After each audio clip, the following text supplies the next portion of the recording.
أعوذ بالله من الشيطان الرجيم. بسم الله الرحمن الرحيم. أولئك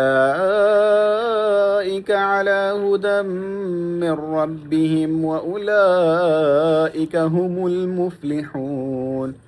إن الذين كفروا سواء عليهم أأنذرتهم أم لم تنذرهم لا يؤمنون.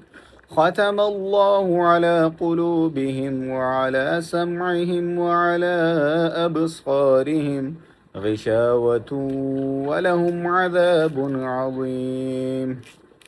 ومن الناس من يقول آمنا بالله وباليوم الآخر وما هم بمؤمنين يخادعون الله والذين آمنوا وما يخدعون إلا أنفسهم وما يشعرون.